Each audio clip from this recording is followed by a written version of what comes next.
Untuk penentuan lokasi epicenter, salah satu metode yang dapat digunakan yaitu metode triangulasi. Metode ini digunakan dengan cara mengumpulkan setidaknya dari 3 lokasi berbeda. Data tersebut dapat digunakan untuk menentukan pusat gempa, di mana di antara 3 lokasi ini saling berpotongan. Setiap gempa bumi terekam pada banyak seismograf yang terletak di berbagai arah. Setiap seismograf, atau dalam hal ini menggunakan 3 seismograf, mencatat waktu ketika gelombang seismik pertama atau P-waves atau primary waves dan gelombang seismik kedua atau secondary waves tiba. Dari informasi tersebut, para ilmuwan dapat menentukan seberapa cepat gelombang tersebut bergerak.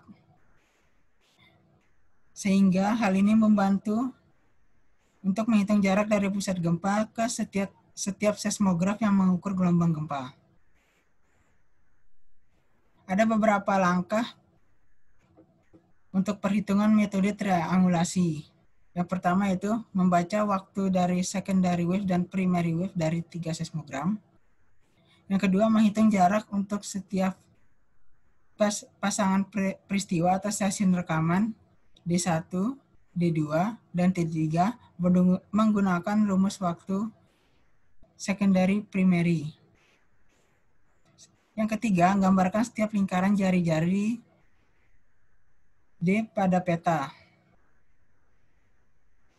Sehingga titik yang saling tumpang tindih atau lokasi merupakan lokasi tempat terjadinya gempa.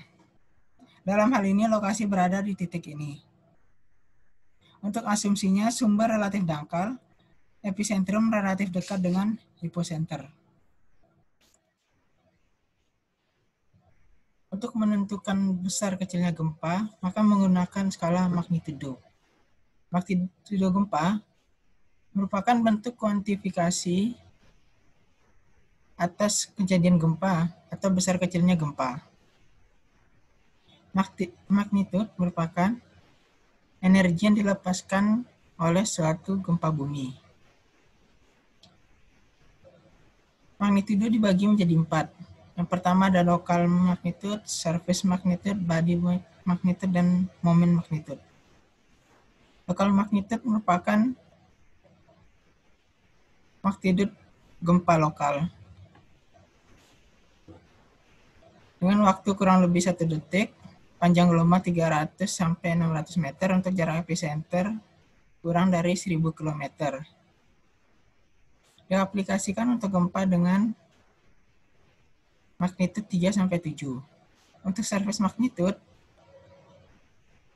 berdasar surface wave untuk radius lebih dari 1000 km, panjang gelombang 60 km,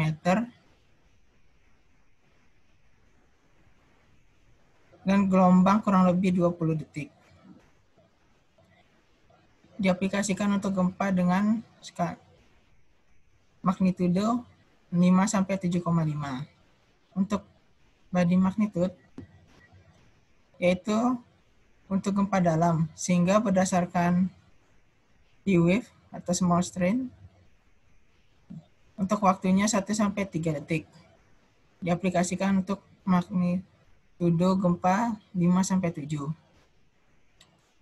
Untuk moment magnitude dihitung berdasarkan elastic strain energy release. Diaplikasikan untuk magnitude lebih dari 7,5.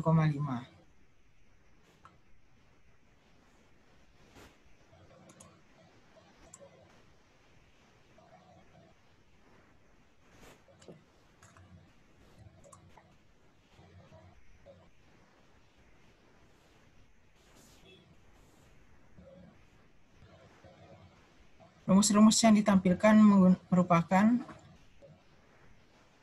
rumus-rumus yang digunakan untuk menghitung magnitude. Ada local magnitude, body wave magnitude, moment magnitude, dan surface wave magnitude.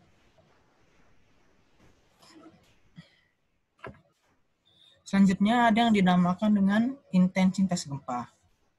Intensitas gempa itu merupakan efek dari sebuah gempa bumi terhadap permukaan bumi. Intensitas ditentukan dengan membandingkan persepsi atau observasi atau pengamatan dengan indeks yang sudah ditetapkan. Misalnya, Modified Mercalli Intensity ada 12 skala, MSK, JMA, dan EMS.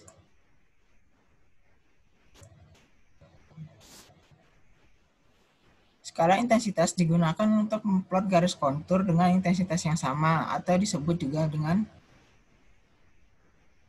isoseismal. Peta intensitas memberikan perkiraan distribusi kerusakan dan tingkat guncangan tanah. Peta intensitas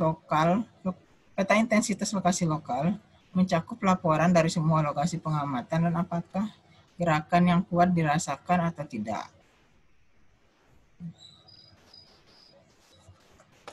Peta isoseismal di samping menunjukkan kontur lokasi di mana pengamat merasakan intensitas yang sama.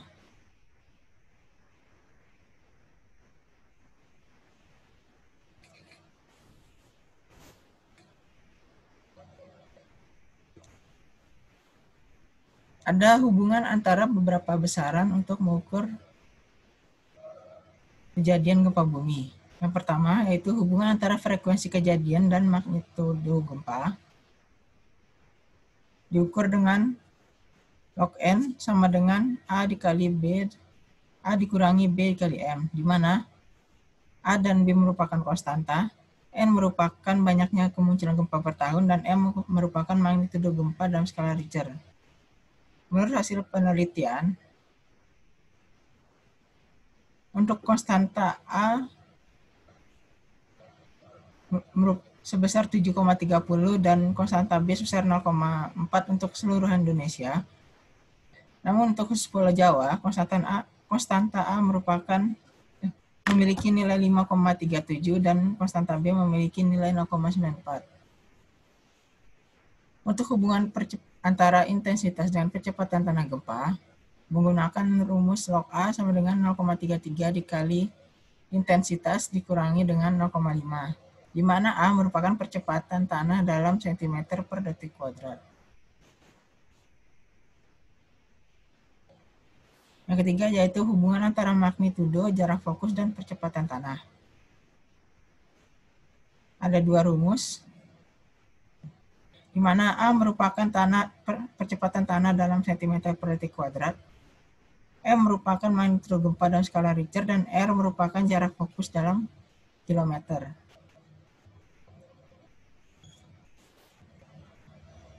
Sekian untuk perkuliahan minggu ini. Terima kasih. Jika ada yang ingin bertanya, dapat menggunakan media-media yang telah disediakan. Assalamualaikum warahmatullahi wabarakatuh.